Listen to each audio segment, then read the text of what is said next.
Pablo, let's get your opinion on the. We'll go with your favorite one, the Packers versus the Buccaneers. What do you My see fa- here? my favorite one. You're right. I'm a nonstop Aaron Rodgers believer. Mm-hmm. I'm a big Green Bay Packers Absolutely, you are. That's right. fan. Keep going. Obviously that's sarcasm. But Oh, is that? let me tell you how I see this game unfolding. Sure. I actually think that this game is going to be nothing like that blowout in Week 6. I think both teams have evolved completely since that point. Really? If So you think Yes, I do. instead of being 45, whatever they had, like 6 points, it's gonna be like 45-10. 90 to 20 now? Yeah, of course. It's not going to be 45-10, bro. It's going to be 45 nothing now. Oh, 45 nothing. Yeah, Green Bay. 45 nothing. Yeah, Yeah, Aaron Rodgers. seen Yeah, that Aaron Bucks Rodgers. defense? Yeah, Aaron Rodgers isn't even going to get on the board. Like, what are you, Yeah, you crazy? he won't even get on the But field. yeah, might as well throw the backup in. Jordan Love, let's see what you got. Let's see. Let's do it. But no, if we're being honest here, I think, like I said, both teams have evolved completely since Week 6. I think, if anything, that blowout win for Tampa Bay does more to hurt them at this stage than it does to kind of build their confidence. I think both teams are aware that Week 6 was a very long time ago, and I think that because the game got out of hand so quickly, the Green Bay Packers almost didn't have to show their sleight of hand in that game. So now, whatever they saw from Tampa, whatever they think might be effective against what they saw against Tampa, they're definitely going to keep that in their back pocket, and they might have a couple of tricks up their sleeve that Tampa Bay wouldn't have seen before, again, because of the nature of the earlier game. That especially goes towards maybe their run concepts. Obviously, once the game is out of hand, you're throwing the ball constantly, and Tampa Bay almost gets to tee off on Aaron Rodgers. So it's one thing to obviously be facing the threat of a run or pass when you have Aaron Jones in the mix, when obviously you have the best receiver in the NFL, and I put Who's that in that? air quotes. I put that in air quotes because I don't think it's Devontae Adams. I actually think the best receiver in the NFL right now is going to be playing in the other conference championship game. But we'll talk more on that later. Bill's puzzled. I don't know. Bill's I got. puzzled. I'm gonna give Devontae Adams some credit on that. Like I thought Jalen Ramsey would do a lot better than when he actually played. Although he didn't play him the whole game, he was in Mm-hmm. mono a mono type of matchup, me versus you. It was a lot of they play a lot of their own Mano, coverages. mano.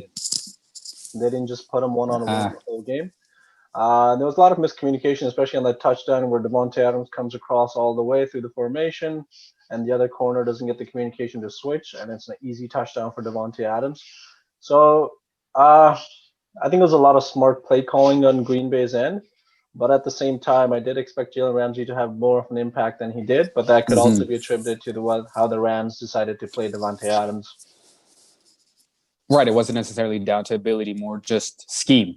Right. And I think you're actually going to see something similar from that Tampa Bay defense. Obviously, I think they're going to get after Aaron Rodgers like they did in that first game. But like I said, Green Bay almost has the upper hand in that game was a complete throwaway. There was nothing that you could really take from that game because it got out of hand so early and so fast. That was a complete throwaway game for Green Bay. I also think that even though he's always been great and he always plays with confidence and swagger, I think the version of Aaron Rodgers that you're seeing right now might be the best version we've ever seen in terms of confidence and swagger. You couple that with the run support that Aaron Jones can provide. You couple that with the playmakers and Devontae Adams that he has, and just what he can make do with lesser parts, such as Lazard, such as the tight end. So it's definitely more of an advantage for Green Bay. And I think that this game, it's obviously going to be a lot closer. I think this game might end up coming down to whose defense actually plays better in the red zone. I can foresee the offenses moving the ball down the field, but I think scoring touchdowns versus field goals is where the difference might lie. I see a close game. I think I see red zone defense might play a key part, as is the old adage in the NFL: don't turn the ball over, take care of the football, etc. But I actually have the Tampa Bay Buccaneers winning this one. I have the Tampa Bay Buccaneers winning a close one. I don't Wow. necessarily think it'll be Am I surprised? I don't think. Am I Well, supposed no, to be surprised by that? You shouldn't be surprised because everything I do here is pick winners. I think Pick last week winners. was the aberration. Last week was obviously the outlier. You caught me on a bad day. I didn't have my telekinetics. I didn't have my chi all wired up. So, but on a normal day, on an average day, all I do is pick winners. Wow. So I got I got Tampa Bay in this one. I got Tampa Bay in a close game. I think I think we're going to see a lot of the same kind of workload in terms of the offense for Brady and Tampa Bay. I think you also in the weather, you have to rely on the running game a little bit more, maybe quick passes to the running back like you saw in that New Orleans game. But I think the Bucs have enough to just get over the hump in this one. It might take a lot of offensive production, but I see them actually winning a close game. Like I said, stealing one in Lambeau. What about you, Bill? What are you feeling? I know that you're a big fan of the number 12 down in Tampa Bay. Well, I did take him last week. I just didn't believe in Drew Brees, but Aaron Rodgers is a completely different equation. If memory serves, though, you had him all the way in the Super Bowl. Well, I had him against the Rams, which I'll agree. I did expect a better impact from the Rams defense than they did.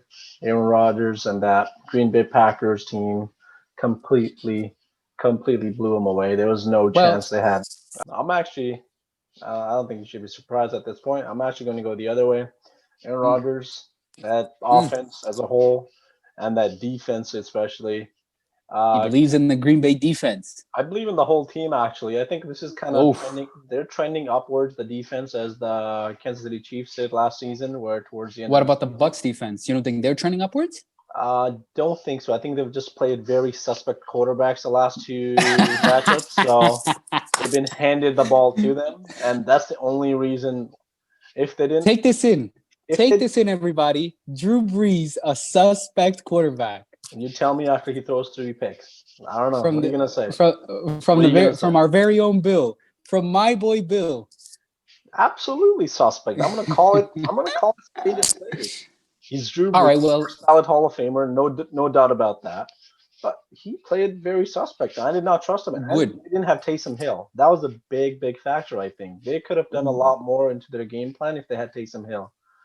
I'm actually fascinated to hear your explanation as to why the Green Bay Packers are going to win this game. So let's hear it. Hit me with it. Well, let's just go by position. Quarterback, they have the edge. Running back, I would say they have the edge. Aaron Jones had a better season. Wide receiver. Debatable. You can debate it, but I'm giving you my take at this moment, and I'm giving you that Aaron Rodgers is a better quarterback. They have a better running back. They have the best of all the receivers playing on this Sunday. They'll have the better receiver. They'll have the best receiver. Overall, their wide receiver talent isn't as good as Tampa Bay. I'll give you that much. But sure, in terms of depth, I understand. Yeah, but then at the same time, we kind of saw what the Saints did to the top end of the group as a whole, where they limited them to about 60 yards, which includes their top 3 receivers and Gronk. Didn't matter in the end. It was more the other people coming through, like a Scotty Miller. He came up with a huge play down the sideline, give that whole defensive unit better grade over Green Bay. So I think if you what about the secondary? You think Tampa Bay's you like Tampa Bay's better? I actually don't. They can bait you. They take a lot of gambles on that back end, which can be rewarding at times, as it did last week, where they played that very tight man-to-man coverage. And they were able to pick off Drew Brees a few times. But I don't think that's quite going to work with the Green Bay Packer and the way they like to run their sets. They like to run a lot of those bunch routes and stuff where it's very hard to jam up, play man-to-man. Yeah, it's a lot more rubber outs. Yeah, rubber outs all the way. They'll run jams. Across just like exactly the way Devontae Adams scored last week.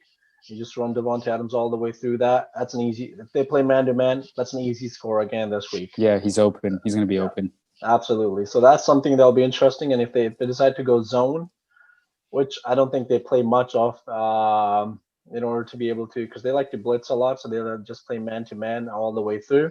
If they want to do zone, they can, but that'll require a lot more communication on the back end. So I'll actually take the Green Bay's more experienced back end of their defense. For the front I of think the that's the key point right there, experience. So I think if they can switch between coverages, they'll be able to communicate a lot better compared to Tampa Bay.